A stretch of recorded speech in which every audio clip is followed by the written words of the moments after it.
भाई दुनिया इधर से उधर हो जाए, राहुल गांधी छुट्टी मनाना नहीं भूलते हैं, ये अच्छी बात है, बहुत रिलैक्स होते हैं। बिहार में गए, वोट चोर गद्दी छोड़, वोट चोर गद्दी छोड़, उसके बाद चले गए छुट्टी मनाने। बिहार में वोट चोरी का कैंपेन करते करते अचानक राहुल गांधी के बारे में पता चला, अरे बॉस ये तो छुट्टी चला मनाने निकल ली। जबकि यहां उपराष्ट्रपति का चुनाव है कल, इंडी वाले लगे पड़े हैं कि मोदी के कैंडिडेट को कैसे हराना है। राहुल गांधी की तस्वीरें आ रही हैं मलेशिया में घूमते हुए।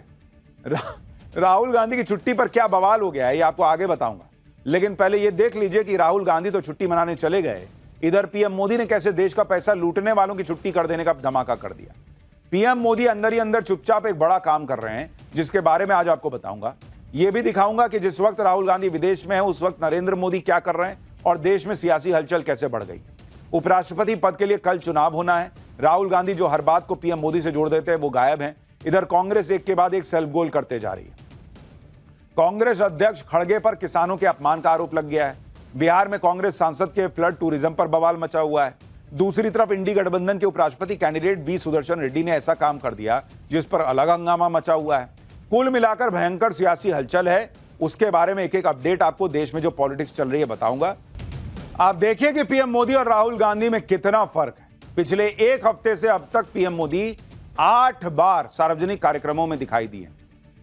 उसके पहले जापान गए हुए थे, उसके पहले एससीओ, उसके बाद एससीओ मीटिंग में थे, उसके बाद यहां के ताबड़तोड़ ये काम वो काम, ये इस जगह पे उस जगह पे लगे हुए हैं। जबकि जब से राहुल गांधी ने बिहार में वोटर अधिकार यात्रा का समापन किया उसके बाद राहुल गांधी सार्वजनिक तौर पर दिखाई ही नहीं दिए। आज बीजेपी ने इस बात का खुलासा किया कि राहुल गांधी सार्वजनिक तौर पर क्यों नहीं दिख रहे। बीजेपी ने राहुल गांधी की एक तस्वीर शेयर की और कहा कि राहुल गांधी तो छुट्टी मनाने मलेशिया चल गए। ये वही तस्वीर है जो बीजेपी दिखा रही है कि देखिए तो वहां मलेशिया में बाइक स्कूटर चला रहे हैं, लोगों से मिल रहे हैं। बीजेपी ने राहुल गांधी पर निशाना साधते हुए कहा कि राहुल गांधी एक बार फिर गायब हो गए हैं। इस बार वो मलेशिया के लंकावी में छुट्टी पर है। ऐसा लगता है कि बिहार की राजनीतिक गर्मी युवराज के लिए बहुत ज्यादा थी, या ये राहुल की उन सीक्रेट मीटिंग्स में से एक है जिसके बारे में किसी को नहीं पता। ये बीजेपी बोल रही है। बीजेपी का कहना है कि जब कोई नाम के लिए नेता बनता है तो ऐसा ही होता है।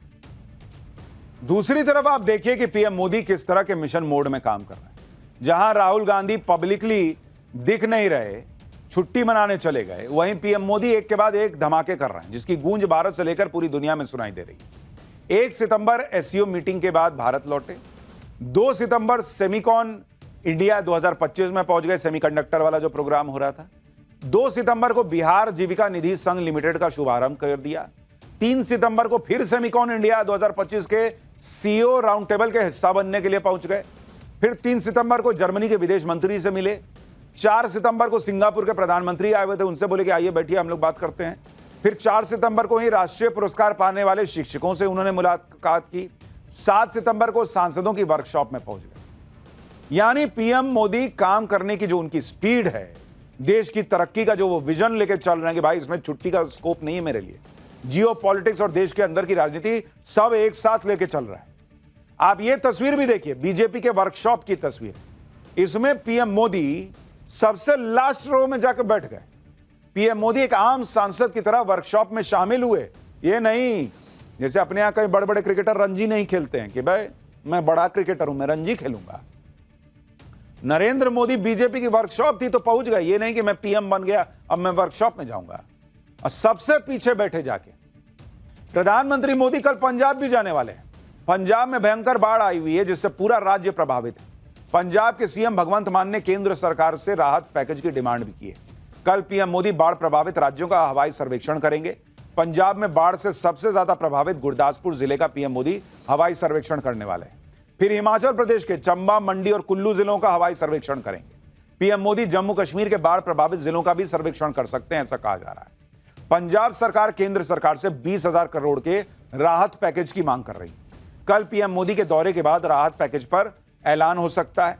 दूसरी तरफ राहुल गांधी मलेशिया के दौरे पर हैं। आम आदमी पार्टी ने राहुल गांधी पर निशाना साधते हुए कहा कि पंजाब में चुनाव होगा तो राहुल गांधी वोट मांगने आ जाएंगे। आज पंजाब में बाढ़ है तो जनाब मलेशिया घूम रहे हैं, यह आम आदमी पार्टी बोल रही है।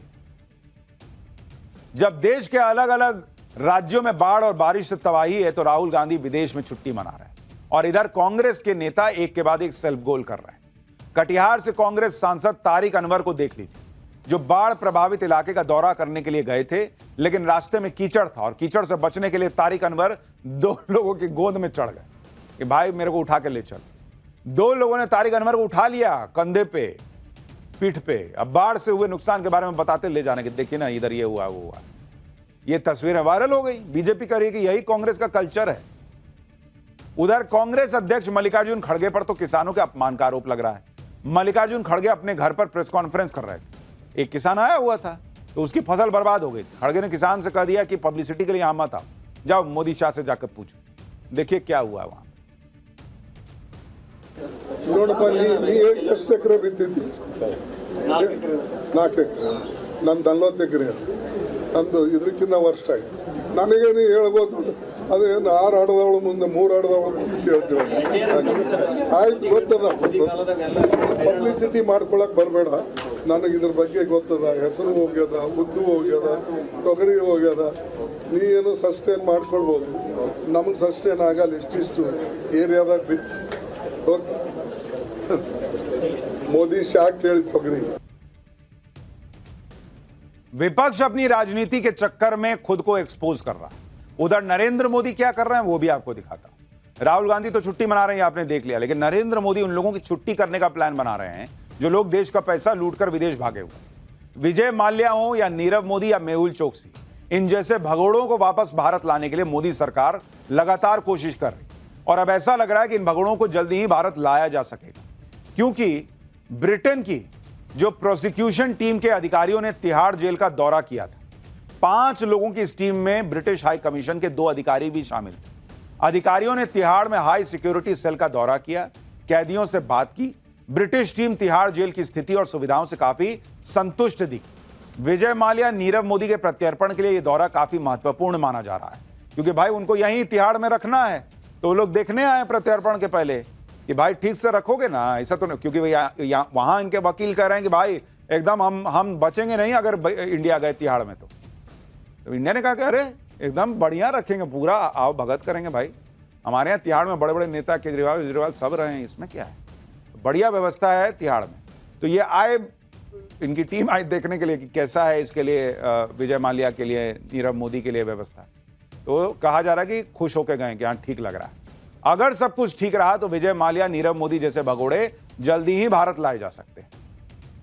एक और भगोड़े मेहुल चोकसी के भारत आने का रास्ता साफ हो रहा है। मेहुल चोकसी पंजाब नेशनल बैंक के 12,000 करोड़ रुपए के घोटाले के मामले में आरोपी है। उसे भारत लाने के लिए मोदी सरकार पूरी कोशिश कर रही है। मेहुल चोकसी को इसी साल अप्रैल में बेल्जियम में गिरफ्तार किया गया था। केंद्रीय गृह मंत्रालय ने बेल्जियम के न्याय मंत्रालय को एक चिट्ठी लिखी, जिसमें कहा गया कि मेहुल चोकसी के मानवाधिकारों की रक्षा और उसके स्वास्थ्य का पूरा ध्यान रखा जाएगा। अगर मेहुल चोकसी को भारत प्रत्यर्पित किया जाता है तो उसे मुंबई के आर्थर रोड जेल के बैरक नंबर 12 में रखा जाएगा, जहां मेहुल चोकसी को पर्याप्त भोजन देंगे, 24 घंटे मेडिकल सुविधा देंगे, पूरा साफ सफाई रखेंगे। भेजो भाई को। मेहुल चोकसी को जेल में गद्दा भी देंगे कहा जा रहा है, तकिया, चादर, कंबल सब मिलेगा। सामान रखने के लिए जगह भी मिलेगी, उसकी सेल, रोशनी और हवा का इंतजाम होगा सेल में। यानी तमाम हथकंडे अपनाने के बाद भी कोई भगोड़ा नहीं बच पाएगा, इसका पूरा प्रयास हो रहा है। मेहुल चोकसी भारत आएगा या नहीं ये तो वक्त बताएगा, लेकिन भारत अपने तरफ से पूरी तैयारी किए बैठा है कि भाई कोई ये ना कह दे कि आपके यहां ये सेफ नहीं रहेंगे इसलिए नहीं भेजेंगे। इसी तरह से आप देखिए कि इंडी गठबंधन लगातार ईडी पर हमला करता रहता है। ईडी जब कोई कार्रवाई करती है तो कांग्रेस और इंडी गठबंधन वाले हल्ला करते हैं कि भाई ये तो सिर्फ विपक्ष पे कार्रवाई करता है ईडी। अब उसी ईडी की तारीफ ग्लोबली हो रही है। FATF यानी फाइनेंशियल एक्शन टास्क फोर्स ने भारत के प्रवर्तन निदेशालय यानी ईडी की तारीफ की है। FATF मनी लॉन्ड्रिंग और टेरर फंडिंग पर नजर रखने वाली संस्था है, इंटरनेशनल संस्था है। और FATF की latest handbook on international cooperation against money laundering में ईडी की तारीफ हुई है। ईडी ने अमेरिकी एजेंसियों के साथ मिलकर ग्लोबल ड्रग नेटवर्क की जांच की। यह नेटवर्क डार्क नेट पर चल रहा था और 1320 करोड़ के ड्रग से जुड़ा था। इस केस को FATF ने हैंडबुक में बेस्ट प्रैक्टिस केस स्टडी में शामिल किया है। हैंडबुक में कहा गया है कि औपचारिक कानूनी प्रक्रियाओं के बजाय इस केस में गैर औपचारिक तरीके अपनाए गए, जैसे तेज रफ्तार से इंफॉर्मेशन शेयर करना, सहयोग और संयुक्त विश्लेषण पर भरोसा किया गया। इस वजह से केस की जांच तेजी से आगे बढ़ी है। यानी ईडी की तारीफ हो रही है, FATF कर रहा है, और यहां भारत में ईडी को गाली पड़ती है कि भाई ये देखो ईडी आ गया, मतलब मोदी ने भेज दिया। पीएम मोदी जिस रफ्तार से काम कर रहे हैं उसका असर भी दिखने लगा है। भारत की साख भी बढ़ रही है। दूसरी तरफ भारत में इंडी गठबंधन का हाल देखिए, जो उपराष्ट्रपति चुनाव के लिए एकजुटता दिखा रहा है। उपराष्ट्रपति चुनाव में बहुमत का आंकड़ा एनडीए के पास दिख रहा है, यानी इंडी गठबंधन हारी हुई लड़ाई लड़ रहा है और इसमें भी उसे डर लग रहा है। आज संसद में इंडी गठबंधन के दलों की एक बैठक हुई। सोनिया गांधी थी, खड़गे साहब थे, अखिलेश यादव, शरद पवार, सुप्रिया सुले, प्रियंका चतुर्वेदी, सब लोग पहुंचे हुए थे।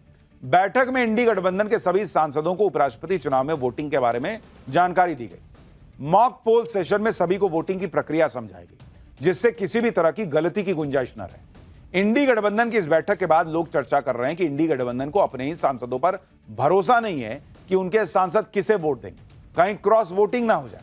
सुनिए संजय राउत क्या कह रहे हैं। सांसदों को भी मॉक पोल की जरूरत पड़ती है। 5-5, 10-10 बार सुन के आते हैं हम लोग, लेकिन ये एक जटिल प्रक्रिया है, तो उसमें एक वोट भी इधर का उधर ना हो जाए या डिसक्वालीफाई ना हो जाए, इसलिए ये तैयारी करनी पड़ती है। तैयारी पूरी कर रहे हैं, लेकिन भैया तैयारी करने से क्या होगा, नंबर है आपके पास, क्योंकि कहा जा रहा है कि कई महत्वपूर्ण दल जो हैं वो तो कल पहुंचेंगे ही नहीं, तो कैसे होगा। लेकिन ठीक है, तैयारी कर रहे हैं। एक तैयारी मुनीर भी कर रहा है भाई वहां पाकिस्तान में, उसके बारे में अब आपको बताता हूं। भिखारी पाकिस्तान का नया संकट। ट्रंप को पाकिस्तान बेचने के बाद मुनीर तो बीवी बच्चों को अमेरिका भेजने वाला है क्या? मुनीर ट्रंप की वो सीक्रेट डील जिसकी वजह से चीन ने पाकिस्तान को धकिया दिया है, अब उसके बारे में आपको बताता हूं। पाकिस्तान का फर्जी फील्ड मार्शल असीम मुनीर खुद को भिखारी पाकिस्तान का मसीहा दिखाने की कोशिश कर रहा है और ट्रंप की चापलूसी में बिछा पड़ा है और उसी चापलूसी को बता रहा कि यही पाकिस्तान के लिए अच्छा है। लेकिन जो मुनीर बार बार अमेरिका जाकर ट्रंप की गोद में बैठ रहा था, उसके पीछे की असली कहानी तो अब निकलकर सामने आ रही है। पाकिस्तानी मीडिया में चर्चा चल रही है कि मुनीर और ट्रंप तो आपस में अपनी पर्सनल और फैमिली डील सेट कर रहे हैं भाई। पाकिस्तानी दावा कर रहे हैं कि ट्रंप के हाथों पूरे पाकिस्तान को बेचने के बाद मुनीर अब अपने बीवी बच्चों को अमेरिका भेजने वाला है। दावा किया जा रहा है कि मुनीर के बीवी बच्चों को अमेरिका की नागरिकता मिल भी गई है, लेकिन सवाल यह है कि जो ट्रंप बिना अपने फायदे के किसी को एक फूटी कौड़ी ना दें, उन्होंने मुनीर के परिवार को अमेरिकी नागरिकता क्यों दे दी भाई? ट्रंप और मुनीर की सीक्रेट डील को लेकर पाकिस्तान में क्या दावे किए जा रहे हैं? अपने परिवार को अमेरिका भेजकर मुनीर पाकिस्तान में कौन सा कांड करने वाला है, सब आपको बताऊंगा। लेकिन जो पहले हो रहा है उसकी एक झलक देखिए। यहां पाकिस्तान बाढ़ में डूबा है, उधर असीम मुनीर खुद को सेट करने में लगा हुआ है। पाकिस्तान में सोशल मीडिया पर असीम मुनीर को लेकर एक दावा किया जा रहा है। दावा है कि असीम मुनीर अब अपनी फैमिली को अमेरिका में सेटल करने वाला है। चर्चा यह है कि असीम मुनीर की पत्नी सईदा इरम और उनके 3 बच्चों को अमेरिकी नागरिकता मिल चुकी है। दावे के मुताबिक मुनीर ने अपनी पत्नी और बच्चों के लिए जून के पहले हफ्ते में अमेरिकी नागरिकता के लिए अप्लाई किया था और 22 अगस्त को मुनीर की फैमिली को अमेरिकी पासपोर्ट मिल गया है। यह पाकिस्तानी सोशल मीडिया में दावा किया जा रहा है। इस दावे के साथ सोशल मीडिया पर पाकिस्तानी लिख रहे हैं कि उन्हें तो पहले से ही पता था कि पूर्व फौजी जनरलों की तरह असीम मुनीर भी पाकिस्तान को धोखा देकर एक दिन भाग जाएगा। अमेरिका में बसने के लिए असीम मुनीर की फॉरवर्ड प्लानिंग के बारे में जो पता लग रहा है वो भी आपको बताता हूं। दावा किया जा रहा है कि असीम मुनीर की पत्नी और बच्चे जल्दी ही अमेरिका शिफ्ट हो जाएंगे। अमेरिका में असीम मुनीर न्यूयॉर्क में एक लग्जरी प्रॉपर्टी भी खरीद रहा है, इसका भी दावा किया जा रहा है। यह प्रॉपर्टी पॉश इलाके हडसन यार्ड में है, जिसकी कीमत 66 करोड़ रुपए बताई जा रही है। यह प्रॉपर्टी डील पाकिस्तानी फौज के एक पूर्व जनरल एहसान उल हक ने करवाई है, जो अब अमेरिका में बस गया। असीम मुनीर ने अभी से अमेरिका में बसने की फील्डिंग सेट कर ली है, लेकिन मुनीर इतनी जल्दी पाकिस्तान से भागने वाला नहीं है। मुनीर की प्लानिंग क्या है आपको आगे बताऊंगा, लेकिन पहले यह जानिए कि मुनीर ने खुद अमेरिकी नागरिकता क्यों नहीं ली। दरअसल पाकिस्तान में अमेरिका, कनाडा, ब्रिटेन समेत 22 देशों की दोहरी नागरिकता कानूनी तौर पर मान्य है, लेकिन दोहरी नागरिकता वाले पाकिस्तानी नागरिकों को सरकारी नौकरी की इजाजत नहीं। सेना के अफसर भी नौकरी में रहते हुए दोहरी नागरिकता नहीं ले सकते। यानी अमेरिका की नागरिकता लेगा तो मुनीर को यहां नौकरी छोड़नी पड़ेगी पाकिस्तान में। इसलिए असीम मुनीर ने खुद अभी नागरिकता के लिए अप्लाई नहीं किया, ऐसा कहा जा रहा है। लेकिन पाकिस्तान में लोग ये सोच सोचकर हैरान हैं कि जो अमेरिका अपना वीजा देने तक में चप्पलें घिसवा देता है, आम पाकिस्तानियों को तो टूरिस्ट वीजा तक देने के लिए मैग्नीफाइंग ग्लास लेकर देखता है कि कहीं आतंकवादी ना आ रहे हो। उस अमेरिका ने असीम मुनीर की फैमिली को 2 महीने में सिटीजनशिप दे दी, तो दे दी कैसे? दरअसल जिस तरह असीम मुनीर बार बार अमेरिका जाकर अमेरिकी राष्ट्रपति ट्रंप के को मक्खन लगा रहा था, उसका असली मकसद तो अब जाकर पता चला। पाकिस्तानियों को समझ में आ रहा है कि मुनीर ट्रंप को नोबेल पीस प्राइज देने की सिफारिश क्यों कर रहा था। पाकिस्तानी तो गहरा शक जता रहे हैं कि मुनीर को पाकिस्तान से कुछ लेना देना नहीं है। मुनीर ने ट्रंप के साथ जो लंच किया था उसमें पाकिस्तान को बेचकर अपनी फैमिली के लिए अमेरिकी नागरिकता का सौदा कर लिया था। जब से यह खबर आई है कि असीम मुनीर ने तो अपने बीवी बच्चों को अमेरिकी नागरिकता दिलवा दी, तभी से पाकिस्तान में बातें चल रही हैं कि ट्रंप ने मुनीर के बीवी बच्चों को अमेरिका की नागरिकता के बदले अपने कुनबे का क्रिप्टो कारोबार पाकिस्तान में सेट करने की डील की। यानी पूरा फैमिली बिजनेस चल रहा। भाई, तुम मेरे बीवी बच्चों को वहां वीजा दे दो, नागरिकता दे दो, मैं तुम्हारे दामाद और बच्चों को यहां सेट करा देता हूं। आप देखिए कि पहलगाम अटैक के ठीक 5 दिन बाद पाकिस्तान ने अमेरिकी crypto company world liberty financial के साथ डील पर बात शुरू की। दावा किया जा रहा है कि मुनीर को ट्रंप ने लंच के लिए इनवाइट ही इसलिए किया था कि इस क्रिप्टो डील को फाइनल किया जा सके। इस डील में शामिल वर्ल्ड लिबर्टी फाइनेंशियल कंपनी में ट्रंप परिवार की 60% से ज्यादा हिस्सेदारी है। ट्रंप के बेटे एरिक ट्रंप और दामाद जेरेड कुशनर इस कंपनी के निवेशक हैं। दावा यह भी है कि डील के तहत पाकिस्तान में ट्रंप परिवार का क्रिप्टो बिजनेस खुद असीम मुनीर संभालेगा। कहा जा रहा है कि इसी फैमिली बिजनेस डील के बदले में असीम मुनीर ने ट्रंप से अपनी फैमिली के लिए अमेरिकी नागरिकता मांगी थी, जिसे ट्रंप ने मंजूर कर लिया। यह पाकिस्तान में दावा किया जा रहा है। इसलिए मुनीर की फैमिली को अमेरिका में लाइटनिंग स्पीड से नागरिकता देने की बातें चल रही हैं। असीम मुनीर इस वक्त जबरदस्त तिकड़ में लगा रहा है। एक तरफ वो ट्रंप की जी हजूरी में है कि सर बताइए क्या करना है, दूसरी तरफ खुद को पाकिस्तान का सबसे बड़ा मसीहा साबित करने में जुटा है। इसी कोशिश में असीम मुनीर ट्रंप के सामने गिड़गिड़ा रहा है और अमेरिका ने पाकिस्तान में आई बाढ़ से प्रभावित लोगों के लिए मदद भेजी है। लेकिन दिलचस्प बात देखिए कि सहायता सामग्री लेकर पहुंचे अमेरिकी विमान सिविल एयरपोर्ट पर लैंड करने की बजाय नूर खान एयरबेस पर उतरे।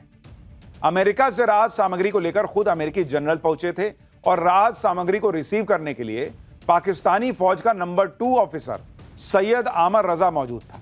अब पाकिस्तान में लोग पूछ रहे हैं कि यह कौन सा प्रोटोकॉल है। भाई, अमेरिका ने राहत सामग्री भेजी थी तो पाकिस्तानी सरकार के नुमाइंदों को रिसीव करनी चाहिए थी।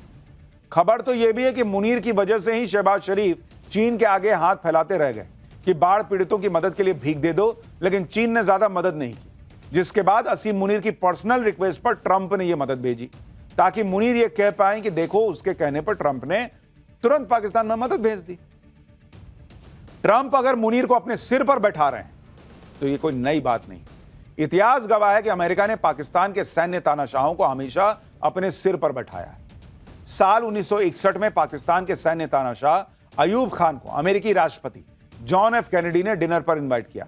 1980 के दशक में अमेरिका ने जनरल जियाउल हक की सैन्य तानाशाही का जमकर समर्थन किया था और 1990 के दशक में अंत में जनरल परवेज मुशर्रफ को भी अमेरिका ने गले लगाया। पाकिस्तान के सैन्य प्रमुख और तानाशाह अमेरिका की गोद में बैठते रहे। फर्क यह है कि अब तक पाकिस्तान में सैन्य तानाशाह अमेरिका के हाथों देश को बेचते थे, लेकिन मुनीर सैन्य तानाशाह बनने के पहले ही अब खुद तानाशाह बनने के लिए पाकिस्तान को बेच दिया है। पाकिस्तान में चर्चा है कि ट्रंप ने असीम मुनीर को पाकिस्तान का सैन्य तानाशाह बनवाने का भी वादा किया है। इसलिए मुनीर ने खुद को पाकिस्तान का सर्वे सर्वा समझना शुरू कर दिया है। शहबाज शरीफ भी मुनीर के सामने सरेंडर कर चुके हैं, जिसका ताजा उदाहरण चीन में एससीओ समिट के दौरान दिखा था। अब पाकिस्तान में चर्चा यह भी है कि अपने परिवार को अमेरिका शिफ्ट करने के बाद असीम मुनीर बहुत जल्द शहबाज शरीफ और राष्ट्रपति आसिफ अली जरदारी को कुर्सी से हटा देगा और पाकिस्तान का सैन्य तानाशाह बनेगा। और अगर उसके साथ कोई कांड होता है तो सेफ्टी के लिए उसने अमेरिका भागने का इंतजाम पहले ही करके रखा है। वैसे भी पाकिस्तान में नेताओं, सैन्य तानाशाहों और फौजी जनरल्स को जब भी महसूस होता है कि अब उनका भंडाफोड़ होने वाला है, अब उनका काम ज्यादा दिन नहीं चलेगा, तो विदेश जाकर बस जाते हैं। आप खुद याद कीजिए कि सैन्य तानाशाह परवेज मुशर्रफ महाभियोग की कार्रवाई से बचने के लिए साल 2008 में पाकिस्तान से लंदन भाग गया। मुशर्रफ के बाद सैन्य प्रमुख जनरल अशफाक परवेज कियानी भी करप्शन के केस दर्ज होने के बाद रिटायर होते ही विदेश में बस गए। 2013 से 2021 के दौरान सेना प्रमुख रहे कमर जावेद बाजवा भी अरबों रुपए की संपत्ति बनाने के बाद पाकिस्तान छोड़कर चले गए। ऐसे ऐसे तो सैनिक है वहां के, जनरल है वहां के, पैसा लपेटो और उसके बाद विदेश में बस जाओ। इसलिए वहां सोशल मीडिया पे चल रहा है कि मुनीर भी यही कर रहा है। वैसे तो मुनीर को अभी अपनी सत्ता जाने का कोई डर फिलहाल नहीं दिख रहा, लेकिन पाकिस्तान में कब क्या हो जाए कौन जानता है। इसलिए असीम मुनीर ने पहले ही इंतजाम करके रख लिया कि बीवी बच्चों को अमेरिका की नागरिकता दिलाओ और जरूरत पड़े तो हम भी चल देंगे, सब छोड़ के पैसा लपेट के। खैर, पाकिस्तान का माई बाप तो फिलहाल मुनीर बना है और वो क्या पाकिस्तान के साथ कर रहा है आप देख ही रहे हैं। लेकिन जब माई बाप की बात हो रही है तो आपको ऐसी खबर बताता हूं कि आप शॉक्ड रह जाएंगे। 15 दिन के बच्चे को फ्रिज में रखकर सोने क्यों चली गई मां? फ्रिज में बच्चा को रख के भाई, वो खबर जो पैरों तले जमीन खींच लेगी। एसी में अचानक ऐसा ब्लास्ट हुआ कि रात को सोया परिवार सुबह उठ ही ना सका। आज उसके बारे में भी आपको बताऊंगा। पाठशाला में हम आपको लगातार इस बात को लेकर अलर्ट करते रहे हैं कि कैसे छोटी सी लापरवाही कई बार जानलेवा साबित हो सकती है। आज भी ऐसी 2 घटनाओं के बारे में आपको बताऊंगा।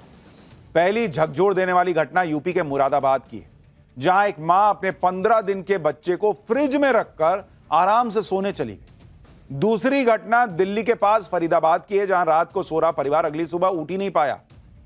हादसा हुआ, एसी में ब्लास्ट होने से घर में आग लगी और सब खत्म हो गए।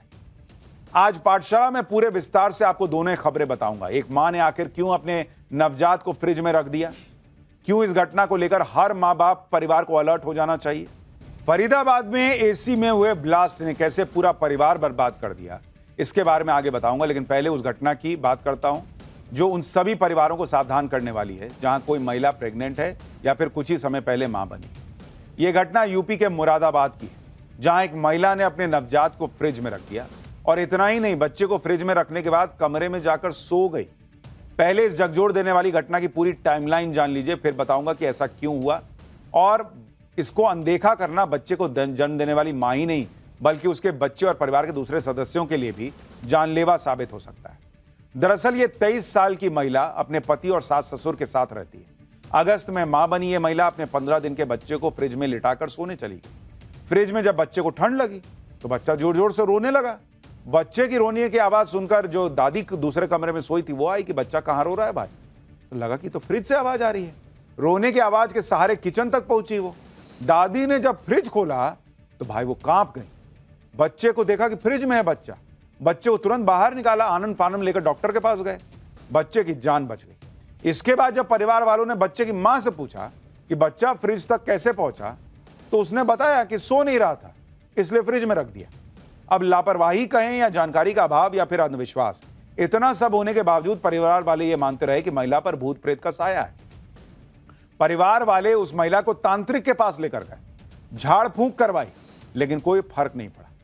लेकिन फिर हुआ क्या, वो आपको समझना चाहिए। एक मां ने अपने बच्चे को फ्रिज में रखा क्यों, इसका पता तब चल पाया जब परिवार के किसी रिश्तेदार ने उस महिला को डॉक्टर के पास ले जाने की सलाह दी, जिसके बाद परिवार के लोग महिला को लेकर साइकेट्रिस्ट के पास गए। महिला की काउंसलिंग के बाद डॉक्टर ने जो बताया उसे जानकर परिवार वाले और शॉक्ड रह गए। साइकेट्रिस्ट के मुताबिक पीड़ित महिला पोस्ट पार्टम साइकोसिस की शिकार है, जो प्रेग्नेंट या जो बच्चे को जन्म दे चुकी महिलाओं में होने वाले मेंटल डिप्रेशन की एडवांस स्टेज है।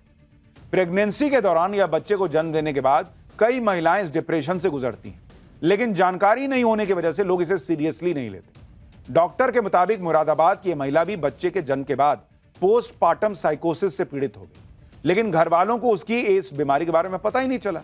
इसकी वजह से महिला की बीमारी बढ़ती चली गई और इसी वजह से 5 सितंबर को उसने अपने 15 दिन के बच्चे को फ्रिज में रख दिया, क्योंकि भाई उसको तो पता ही नहीं चल रहा वो क्या कर रही है।